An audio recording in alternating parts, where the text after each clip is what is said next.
I'm going to meet the guy. Fitzwilliam? I'm leaving next week on a fact-finding tour of Europe for the Marshall Plan. Kik asked me if she could bring a betrothed over to Paris to meet me. I guess she figures if he passes muster with me, he'll ease her heart a little. Yeah, more than a little. Me? I'm walking a tightrope here.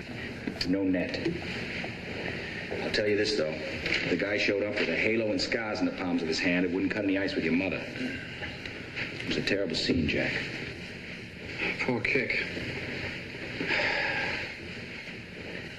Where do you stand? Or need I ask? Could hurt your career. You know that.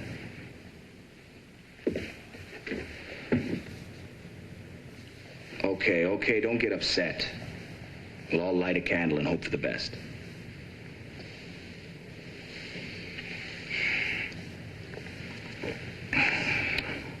I'm having dinner tonight at the White House.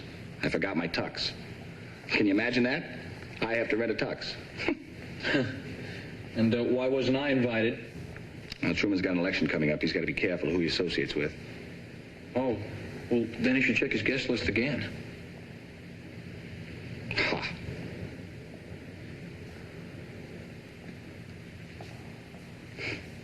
I know you like him. He's terrific. You're a lot alike in some ways. The good ways or the bad ways? A little of both. Well, I have a suggestion for these final days of agonizing tension as 0 hour approaches. Yeah? I suggest we hop down to Cannes tomorrow for a few days of sun and sin. And from there up to Paris for the fateful rendezvous with your father on Saturday. That's a swell idea. Want a race? Come on, Lucky. Come on.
Hello.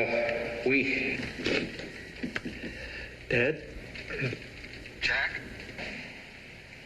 Is that you, Jack?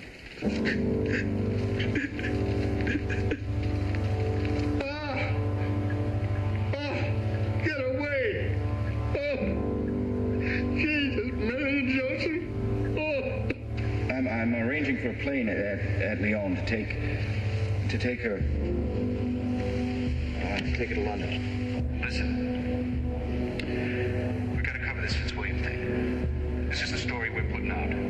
She was on her way to the south of France, alone this morning, and she bumped into Fitzwilliam, a casual acquaintance. He told her that he was leaving for Cannes himself on a chartered plane, and he offered to take her with him. Have you got that, Eddie? He was a casual acquaintance. Yeah. Will you be bringing her back here, Joe? I don't know yet, Eddie. I don't know.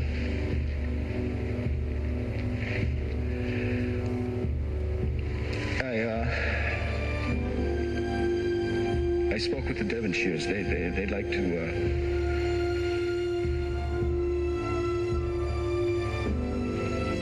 They'd like to have her in their place. I don't know yet. They were crazy about kicking.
his dad's come. Very lucky girl. Very lucky, Jack. Very nice time. Wouldn't have been a fit thing. If your Uncle Jim could have been here today, God rest his soul. Our brother Jim was the first of us bunch to march down the aisle to his feet. And now here's Bobby, the first of your boys to tie the knot. When would that have been about, Henry, when Jim and Mary Harding took the vows? 100 years ago, about. Matter of fact, I recall it exact now. 1879 it was, the year Ma'am passed away, and I commenced at the Boston Latin School. Going on from there to my brief attendance at the Harvard Medical School, cut short by the sad demise of our dad. That was your great-granddad, Tom Fitzgerald. Whereupon I entered into another line of endeavor, about which you might have heard mentioned every now and again. Ma has mentioned that once or twice. It was some kind of civil service work, wasn't it, Grandpa? Never you mind civil service. What's wanted here is a civil tongue, if you please. Now, you take that. And I'll take her, because we're going to dance. And I'm going to tell you about the scallywag you married. Uncle, you look so beautiful. Ethel, sorry, just a few more pictures. So there's Patty, racing up the street, slipping and sliding on the icy walk, risking life and limb that he might get to the package store before it's closing at 11 p.m. sharp, and no exceptions. Well, don't you know, it's 2 minutes before the fateful hour when Paddy burst through the door with just enough strength left to pluck out his dollar and barely enough breath left to ask for his punch. Well, into his back pocket goes the bottle of nectar, and away he goes. Well, he hadn't gone a dozen steps in Paddy before, with blissful disregard for the hazardous icy conditions, his feet go out from under him, and down he goes like a ton of bricks. Coming to his senses, his first awareness was of a terrible wetness trickling down his leg. Whereupon Paddy raises his eyes to heaven and cries out, "Glory be to God! Let it be only blood!"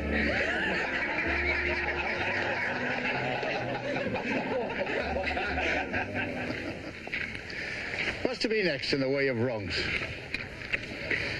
Well, what would be in your mind if you were me, Grandpa? I'd be looking beyond the House of Representatives. Saying it was 52, governor maybe, better yet, the Senate. I think you could make a good run for either one, Jack. Well, that's what we think. What's your bent? Senate. Nose to nose up against Henry Cabot Lodge. He's been near 20 years in that seat. You wouldn't budge him out of it easy. Not to mention he's beaten 3 Irishmen to keep it. Curly, Casey, and Walsh. Well, maybe the fourth one will be his bad luck. I think we're going to take him on, Grandpa. Dad says that when you've beaten Lodge, you've beaten the best, so why settle for anything less? Amen. And who'd know better than yours truly? Having lost to his grandfather for the Senate in 1916. Bitter pill that. 'Twas that. I always wanted to beat Lodge. And now, here it'll be my grandson against his. Your turn at bat. Look sharp, mind. Against the Lodge in Massachusetts, 1 strike and you're out. I'll look sharp, Grandpa. Well, I've had a good life in the game, Jack.